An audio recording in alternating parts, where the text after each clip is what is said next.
आप लोगों ने क्या किया? आरजेएस फैमिली से जुड़े हुए हैं आप लोग, तो आप लोगों ने क्या किया? बिहार में काबा, तो आप लोगों ने भी कुछ किया है या नहीं किया है, या हम ही खाली भोंकते रहें? आप लोग भी कुछ कर रहे हैं ना, तो उसको भी दिखाना जरूरी है ना। तो क्या कर रहे हैं, तो आपको बताते हैं, एक एक करके बताते हैं। एक ही बार में तो सब नहीं बता सकते हैं, तो एक एक करके हम दिखावत नहीं कि बिहार में काबा, अब बिहार में कितना बढ़िया से ओहिजा के लोग जो है जागरूक बाणे, ओकरो के देखे के चाहिए नू। यहाँ देखिए, यहाँ ओम प्रकाश झुंझुनवाला जी है ना, फेसबुक लाइव में जुड़ते हैं लगातार, और साथ में कौशल्या देवी भी जी हैं। ओम प्रकाश झुंझुनवाला जी स्वास्थ्य कर्मी रहे हैं और पीएमसीएच पटना में, और वहाँ के जो विभागाध्यक्ष थे सर्जरी के पीएमसीएच पटना के, स्वर्गीय डॉक्टर यूपी सिन्हा जी, उनकी स्मृति में आयुर्वेद के प्रणेता धन्वंतरी जी के नाम का आरजीएस का भारत उदय धन्वंतरी राष्ट्रीय सम्मान 2021 घोषित किए हैं। तो कितना बड़ा काम है। यहाँ पर अपने जो पूर्वज हैं उनको भी याद किया जा रहा है, महापुरुषों को भी याद किया जा रहा है।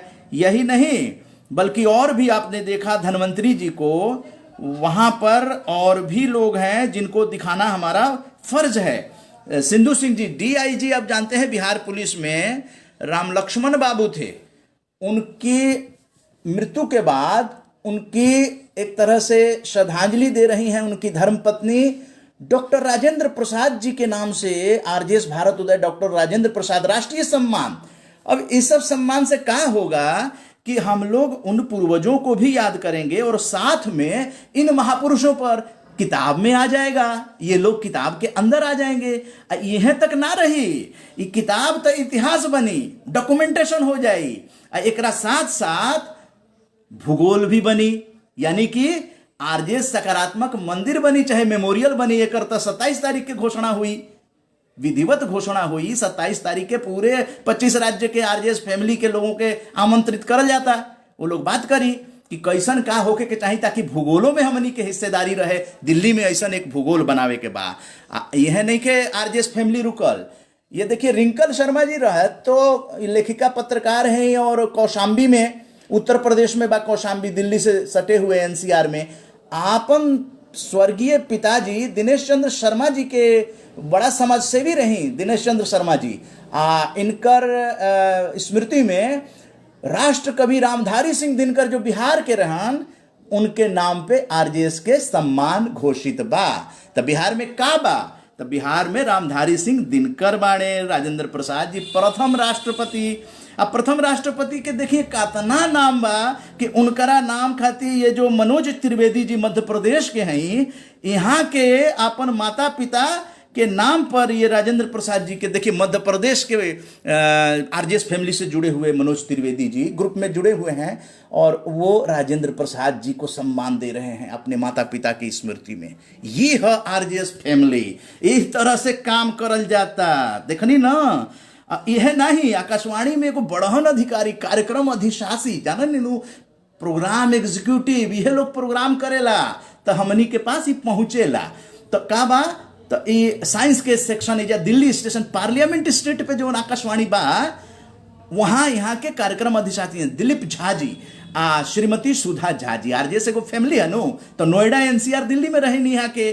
आपन जो पिताजी हैं बहुत बड़े विद्वान प्रोफेसर डॉक्टर महाकांत झा, और श्रीमती दुर्गा देवी जी, गांव नदियामी मनीगाची दरभंगा बिहार, और वहां के दिलीप झा जी उनके धर्मपत्नी मिलके संत रामकृष्ण परमहंस मां शारदा देवी देखी घोषणा कर ले बानी, बिहार में रहतानी। अब बंगाल में जो रामकृष्ण परमहंस जी विवेकानंद जी के जो गुरु रहे, उनकर और मां शारदा देवी के नाम पे आरजेएस अवार्ड जो है घोषित कैनी। तो यहाँ का बा, तो बिहार में इस सोच बा महापुरुषों के लेके, उन्हें नहीं, संत कबीरदास के नाम पे भी अवार्ड घोषित। बिहार के डॉक्टर सत्येंद्र कुमार सिंह, श्रीमती इंदु सिंह, मसौढ़ी पटना बिहार, यहाँ के घोषणा केले बानी। अपन दादाजी शतकवीर यानी कि 100 साल तक जियल रही, यहाँ के कैसन स्वास्थ्य बनेले रहन भाई। स्वर्गीय जेहल महतो, किसान, गांव सांडा, मसौड़ी, पटना बिहार, घोषणा करतानी संत कबीर दास के नाम पे आरजेएस के अवार्ड, ये राष्ट्रीय अवार्ड है। तो देख ली बिहार में का बा कि एह तरह के जागरूकता बा। आरजेएस फैमिली के लोग में इतना जागरूकता बा कि अपन राष्ट्रीय महापुरुष के एह तरीका से लोग, यह नहीं महिला किसान बड़ी श्रीमती ललिता देवी, गांव कसाप, भोजपुर, बिहार, और आपन दिवंगत पति स्वर्गीय श्री राम दयाल सिंह जी बड़ा लोकप्रिय शिक्षक रही, हिंदी के शिक्षक रही। अब बहुत ही गांव में जहां जहां बिहार में जगह जगह ट्रांसफर होते रहेला शिक्षक के, सरकारी शिक्षक रही गांव कसाब भोजपुर बिहार के। और रामदयाल सिंह जी की स्मृति में नेताजी सुभाष चंद्र बोस के नाम पे अवार्ड यहाँ के घोषणा कैले बनी आरजेएस के। ये देख ली तो बिहार में ई सोच बा, एकदम राष्ट्रीय सोच बा। एकरा के तरह वो लोगों के चाही कि एह पर कमेंट करे के कि बिहार में का बा। तो बिहार में आरजेएस के भी एगो मुहिम चलता, हमनी के बैठल नहीं की जा रहा। राष्ट्र प्रथम, वंदे मातरम, जय हिंद जय भारत, यह दुगो कार्यक्रम होला 5 साल से करता नहीं जा दिल्ली के अंदर। अब बिहार में 8 अक्टूबर से 22 अक्टूबर तक घोषणा भई रहे। तो ओहिजा से जब लौटर रही तो एहिजा जो मंत्री जी के प्रेस कॉन्फ्रेंस ट्रेड फेयर में होला, तो ओहिजा हम पूछा नहीं उनका से, कैसे कि हमनी के बैठक भई रहे बिहार के वित्त रहित स्कूल में, कपिल देव उच्च विद्यालय रहे, जहां कोनो वित्त रहित स्कूल रहे, टीचर के कोनो वेतन उतना ना मिलत रहे। वो थोड़ा सा पैसा कभी साल में 2 साल में कभी मिल गई, थोड़ा बहुत मिलेला। वित्त रहित है तो जानी कैसे शिक्षा में वित्त रहित के खोखली नीति जो है ना, एकरा पर तो आग लग गई हमरा। हम मंत्री जी से सवाल पूछ देनी, मंत्री जी जब जवाब दिलन ओकरा से कोई संतुष्ट ना भइल। ये 2019 के बात है। 2019 में जो ट्रेड फेयर लागल रहे ओकरे में प्रेस कॉन्फ्रेंस होला, बिहार दिवस मनावल जाला। ये 14 दिन के मेला लागेला, पूरे भारत के झांकी दिखावल जाला, वो में बिहार मंडप भी बनेला, बिहार के विकास के झांकी दिखावल जाला। तो ठीक बा, बिहार में कुछ विकास भइल बा, रोड तो पहले बनल रहे तो लोग तारीफ करत रहे, लेकिन लोग खुश ना रहे। अब वित्त रहित तो देख के हमारा बुझाइल कि वित्त रहित कहे हुई भाई शिक्षा में, कहे हुई शिक्षा में। रब लोग बताइए कि शिक्षा में वित्त रहित शिक्षा गांव में दिल ठीक बा का? ना, ठीक नहीं खे। एक खातिर कई बार आवाज उठावल गई। वही जब कई जगह जो है ना, बाढ़ में भी हमनी के एहिजा से स्टोरी कैले रही जा। पिछले साल पटना में जो बाढ़ आई रहे, एहू साल कैले रही जा। आरजेएस पॉजिटिव मीडिया एक में जागरूकता लावेला। और वहीजा बारिश होले से जो नुकसान भई रहे तो ओकरो कोई आवाज उठावल गई। तो बारिश के बाद में ओकरा मुआवजा मिलल रहे, लोग बतैलन कि मुआवजा ओकरा मिलल। तो एह तरह से हमनी के महापुरुषों के, देखिए बिहार के इतना महापुरुष लोगों के या बिहार के रहे वाला राष्ट्रीय महापुरुष के ये आरजेएस के राष्ट्रीय अवार्ड जो है वो घोषित करता। लोग धीरे धीरे अभी और घोषित करता, और किताब के तैयारी जो बा चलता। अभी बिहार में का बा अभी खत्म नहीं भइल। बिहार में रवीश कुमार भी बा। रवीश कुमार जी के जानता नीनू, एनडीटीवी में देश की बात करेलन। तो आज फेसबुकवा पे यहाँ के भेजलन, अब भोजपुरियो बोलन, भोजपुर मेरे ख्याल से खगड़िया के रहे वाला हमें रवीश कुमार जी। तो लिखले बड़े, देखा फेसबुक पर भोजपुरिये में कुछ बुझाता कि लिखल बा। अब हमारा के पढ़े के पड़ी, एक खाली दिखा देता नहीं कि रवीश कुमार का भेजले बन। आरजेएस के रिसर्च टीम हमारे पास पहुँचैलन तो देख ली। यहाँ के ही रवीश कुमार, लगता है ट्रंप को बिहार वाला वैक्सीन घोंपना पड़ेगा। वो ना कहल जाला, वैक्सीने कहल जाला, वैक्सीन ना वैक्सीन। तो आई वही अंदाज में आदरणीय ट्रंप भाई और रवीश कुमार, हमने की कहत रवीश कुमार, आप काहे बोले कि भारत की हवा मलिन है, गंदी है? अपने फ्रेंड के कंट्री की हवा को ऐसे बोलिएगा? दो जगह आपके फ्रेंड आपका प्रचार किए, आप बोल रहे हैं कि इंडिया का हवा खराब है। भक्त सब यही लिए हवन किया था कि ट्रंप अंकल को जिताओ, आप फ्रेंड के कंट्री के बारे में ऐसे बोले। मैंने हमको कुछ पूछते हैं कि नहीं, थोड़ा मिला मिलू के नहीं बोल सकते थे, गोल गोल फ्रेंड जैसन। आगे और उन्होंने क्या लिखा है ये बताते हैं। ट्रंप भैया, अब बिहार के होते ना तो वैक्सीनवा सबसे पहले आपको ही दिलवा देते। मोटका मोटका सुई ले सब घूम रही है, जन्ने बिहारी देखता है उन्ने घोंपला दौड़े लगता है। बिहारी लोग बुझ गया है, देखते ही भागे लगता है। बिहारी लोग तो मिलाई ये सब घोड़ा दागदार है, कौनो वैक्सीन नहीं है एकनी के पास। खौरा का सुई, खौरा कोरोना का बता के घोंप देगा। आपको वैक्सीन चाहिए ना तो बोल दीजिएगा, आपको भी घोंपवा देंगे। गजबे कर दिए आपके फ्रेंड भी, खाली सिरिंज में पानी भर के बिहारियों को घोपने जा रहे हैं, और सबसे पहले तो हनिए के घोपेंगे। यही से कहते हैं ट्रंप जी, इंडिया के बारे में सोच समझ कर बोलें। बिहारी सब बकबक बमक जाएगा ना, तब वैक्सीनमा सबसे पहले आपको ही घोंप देगा। लगिएगा बिलबिलाने। फ्रेंड के कंट्री के हवा को गंदा मत बोलिए। जितना कार्बन आपका कंट्री पैदा करता है ना, उतना तो हम लोग सूंघ के साफ कर देते हैं, बुझे। बिहार में लोग ट्रंप को कुछ नहीं पूछता है, कोरोना को भी कोई कुछ नहीं पूछ रहा है। बाकी हवा तो खराब है ही, दिल्ली में नाक में चिमनी खुल जाती है। लेटरवा को ट्रांसलेट करा लीजिएगा, हाई फाई इंग्लिश में लिखे हैं ना रवीश कुमार। तो ये केकर लिखल है? रवीश कुमार, एनडीटीवी के पत्रकार हम हैं। तो हम सोचने कि इहो बतिया पहुंचा देवे के बाद, ना तो फिर कहम कि फेसबुक लाइव में का बा। तो ऐसा ना कहीं, बड़ा मेहनत से तैयार करल जाता। हमारा बुझाता कि 71वां एपिसोड रवा लोग देखता नहीं जा, तो 1 घंटा खातिर 71वां एपिसोड में आप जानते नहीं कितना मेहनत पड़ेला। आरजेएस रिसर्च टीम यही खातिर जो है ना तैयार करते हैं। और रहो लोग तो अपन वीडियो भेजता नहीं जा, जैसे कि ओम प्रकाश झुनझुनवाला जी अवार्डो घोषित किए हैं और अपना वीडियो भेजे हैं। नवरात्र की हार्दिक शुभकामना देते हुए ओम प्रकाश झुनझुनवाला जी से आपको मिलवाते हैं, मिलिए। वंदे मातरम, जय मां भारती, सूर्याय नमः। आज 7वीं नवरात्र है। समस्त भारत वंशियों के सुर में सुर मिलाते हुए मैं भी माँ कालरात्रि की वंदना और नमन करता हूँ। माँ राम जानकी परिवार ने मुझ ओम प्रकाश झुनझुनवाला अकिंचित को अपना बालक स्वीकार किया है। मैं अनुग्रहित हुआ हूँ। माँ कालरात्रि आप समस्त जगत में व्याप्त नकारात्मक शक्तियों को सोख लेती हैं। आपका वर्ण काला हो गया है।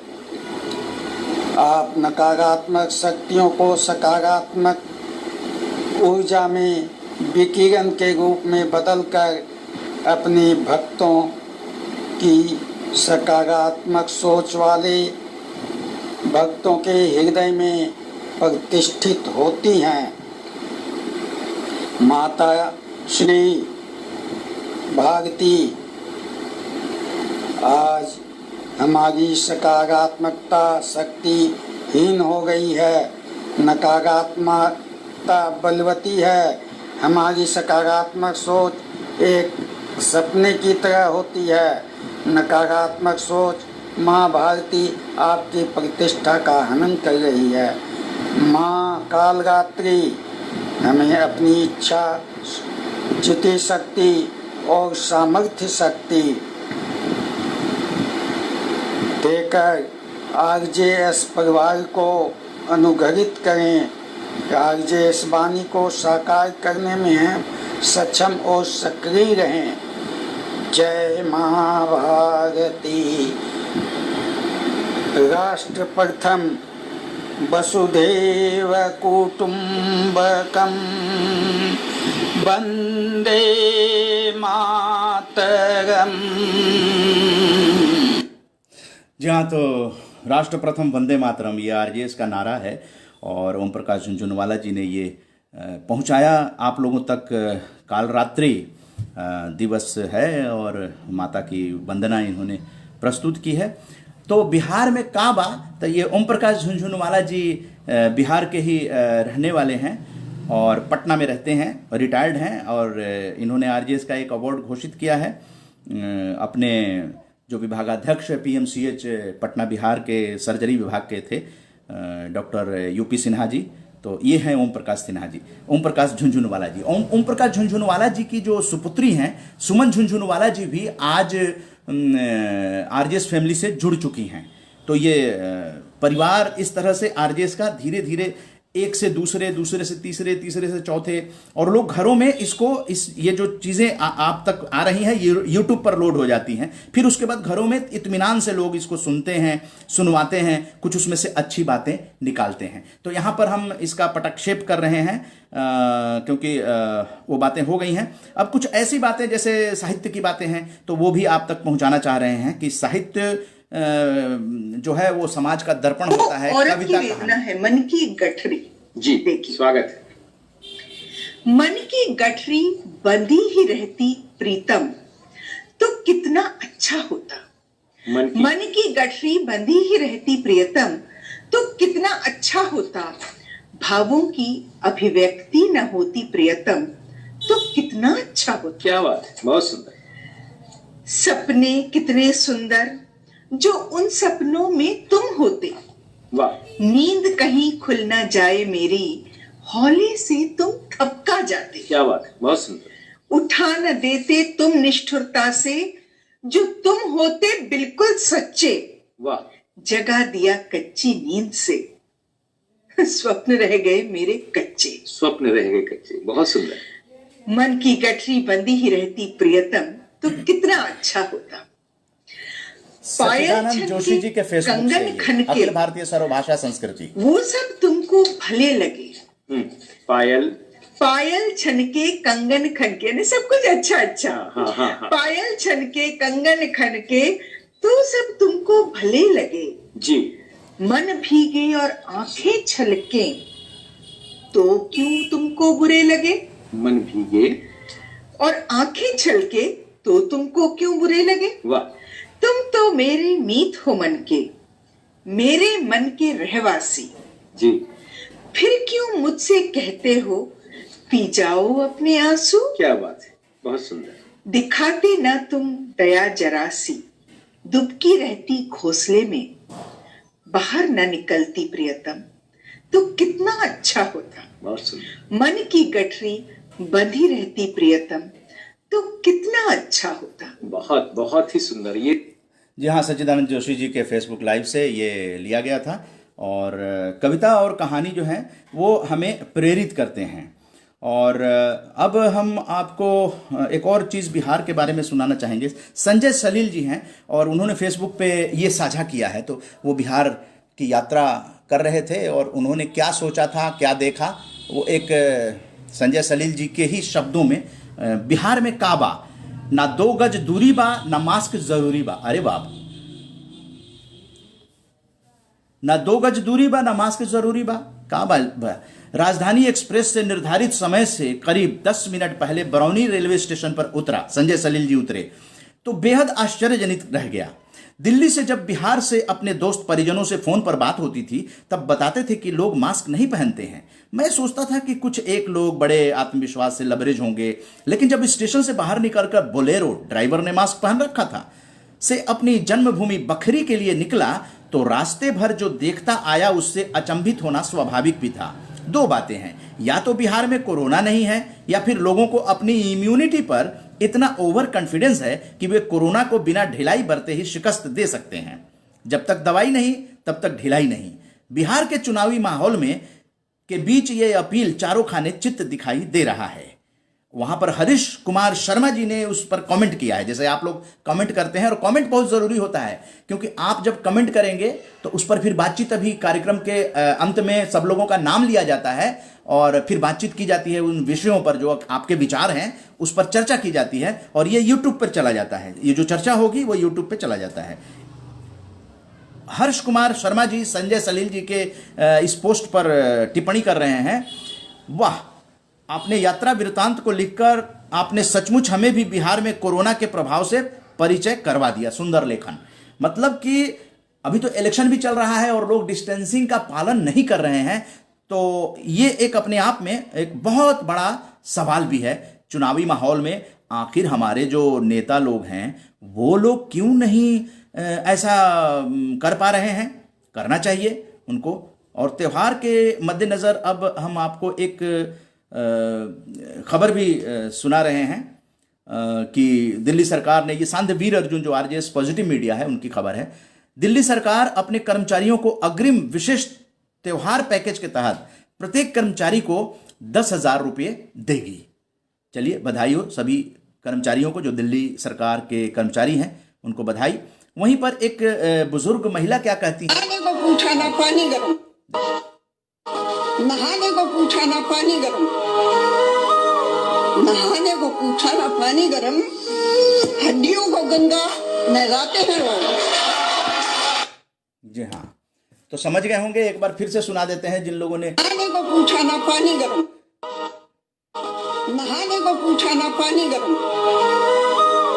नहाने को पूछा ना पानी गरम, हड्डियों को गंगा नहलाते हैं वो।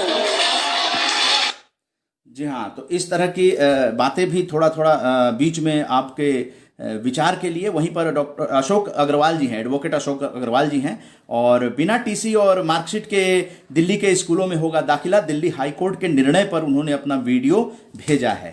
एडवोकेट अशोक अग्रवाल, बच्चे को किसी प्राइवेट स्कूल से निकालते हैं और उसको किसी दूसरे स्कूल में, प्राइवेट या सरकारी स्कूल में दाखिला कराते हैं, और वहां पर ये दिक्कत आती है कि जो पहले स्कूल में पढ़ता था वो ट्रांसफर सर्टिफिकेट और उसकी मार्कशीट नहीं बच्चों को दे रहा, तो इसलिए एडमिशन्स में दिक्कत होती है। तो अब जो है वो स्कूल जिसमें आप एडमिशन लेना चाहते हैं वो बिना टीसी और मार्कशीट के भी वो दाखला आपको दे सकता है।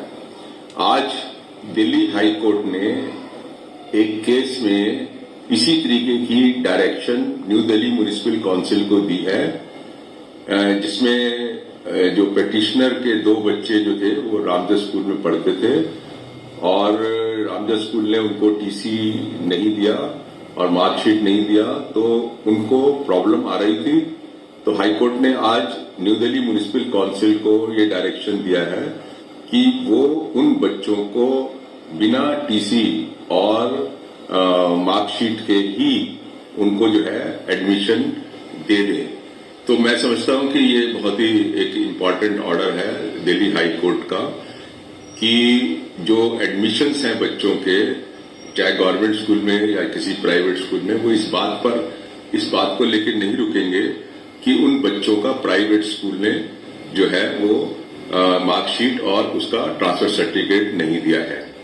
रामदास स्कूल ने जो है 2 बच्चों का ट्रांसफर सर्टिफिकेट और मार्कशीट इसलिए रोक ली क्योंकि उन बच्चों का काफी आउटस्टैंडिंग पेमेंट बाकी था फीस का। जी हाँ, तो इस तरह से कोई भी नहीं रोक सकते हैं। टीसी और मार्कशीट जो है वो देना जो है हाईकोर्ट ने अनिवार्य कर दिया है। वहीं पर आइए, दीपक स्मिता श्रीवास्तव जो है आरजेएस के एडमिन हैं, और उन्होंने एक पोस्ट डाला है कि भारत में कोरोना को लेकर जागरूक किया जा रहा है, सभी नियमों का पालन करते हैं तो डरने की जरूरत नहीं है। ये स्लोगन सभी राज्यों में सुनने को मिल रहा है। फिलहाल वो चंडीगढ़ और देहरादून के दौरे पर थे, और उन्होंने क्या देखा वो आपको शेयर करते हैं। वहां पर जो चंडीगढ़ और देहरादून में कह रहे हैं कि राहत भरी खबर है, लेकिन सड़कों और बाजारों में उमड़ रही भीड़ की वजह से कोरोना संक्रमण से बचाव के नियमों का पालन नहीं हो रहा है। लोग मास्क या तो लगाते नहीं, अगर लगाते भी हैं तो कान से लटका रहता है या ठुड्डी पर लगा रहता है। कोविड-19 पर नियंत्रण की व्यवस्था को लेकर शासनाध्यक्षों की खुल्लम खुल्ला धज्जियां उड़ाई जा रही हैं। इन आदेशों का न तो लोगों पर और न ही अफसरों पर कोई असर होता नजर आ रहा है। बाजारों में उमड़ रही लोगों की भीड़ के चेहरे से मास्क गायब हैं। दुकानदारों के साथ ग्राहक भी सावधानियां नहीं बरत रहे हैं। कोरोना संक्रमण की रोकथाम के लिए दुकानों से सैनिटाइजर गायब हैं। मास्क आदि का प्रयोग न तो दुकानदार करते नजर आ रहे हैं, न ग्राहक। लॉकडाउन के समय के दौरान की भांति लोगों की भीड़ दुकानों में जुट रही है। अब लोगों का बेफिक्र अंदाज नजर आ रहा है। बाजारों में दौड़ रहे ई रिक्शा चालक, ऑटो चालक, बाइक सवार, साइकिल सवार समेत अन्य वाहन सवारों के मुंह से मास्क लगभग गायब है। तो ये दीपक स्मिता श्रीवास्तव ने अपनी वो रिपोर्ट यहां पर भेजी है। वहीं पर बृहस्पति पांडे जी हैं, वो क्या लिखते हैं, किसानों की बात लिख रहे हैं। किसान आलू की खुदाई के बाद अपने परिवारों की जरूरतों को, बहुत ही अहम पोस्ट है ये, किसान आलू की खुदाई के बाद अपने परिवारों की जरूरतों को पूरा करने के लिए औने पौने दाम पर जब बेचता है तो इसका पूरा फायदा जमाखोर और आढ़ती उठाते हैं। जब किसान पूरी तरह से अपने आलू की तैयार फसल बेच चुका होता है तो जमाखोरों का खेल शुरू होता है और आलू का रेट बढ़ना शुरू हो जाता है। लेकिन इस बार जब देश पूरी तरह से संकट में है और लोग रोजगार के संकट से जूझ रहे हैं, ऐसे में जमाखोरों ने आज तक के इतिहास का सबसे महंगा आलू कर दिया है। इतना महंगा जितने में 1 किलो सेब मिल जाए।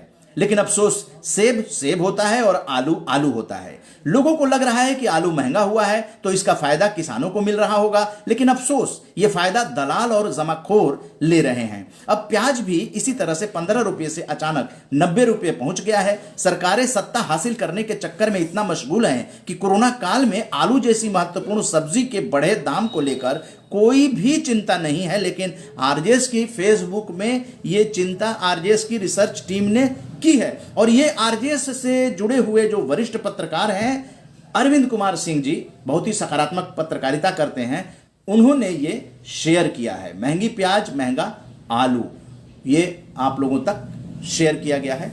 और इसी तरह की बातें जो है अब आप लोगों से बातचीत कर लिया जाए, क्योंकि ऑनवर्ड्स हम लोग चले गए हैं। वीरेंद्र शर्मा जी धन्यवाद, जय हिंद। सतीश दुबे जी आप पूछ रहे हैं कि आप किसके साथ हैं, मतलब जो बिहार की बात हो रही थी किसके साथ हैं, तो साथ की बात नहीं है, यहाँ पर निष्पक्षता है। वोट तो एक दिन किया जाता है, वो गुप्त मतदान होता है और इसलिए ये सवाल तो इनवैलिड है। किसी से भी पूछना कि आप किसके साथ हैं। क्या लगता है किसको सीएम बनाना चाहिए, वैसे तो हम दिल्ली में हैं इसलिए ये सवाल और भी इनवैलिड हो जाता है।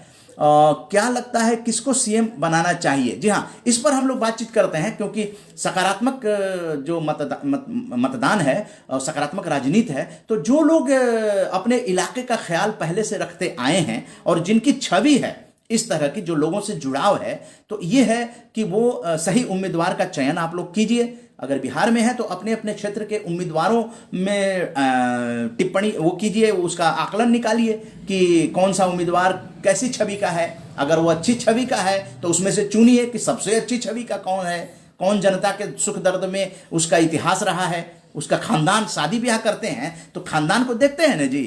तो उसी तरह से आप इन वोट देने में आप उसके खानदान को देखिए कि वो हमारे लायक है कि नहीं है, बस हो जाएगा। कांचा जय हिंद, और माधुरी भूषण तिवारी जी जय हिंद, ओम प्रकाश झुंझुनवाला जी वंदे मातरम, राजीव यादव जी जय हिंद, और राजेंद्र यादव जी, ये आरजेएस स्टार हैं राजेंद्र यादव जी, वंदे मातरम राजेंद्र जी। नशा मुक्ति जागरूकता अभियान सुशील खन्ना जी जय हिंद, वंदे मातरम। और हाँ, विश्राम वाचस्पति जी जय हिंद।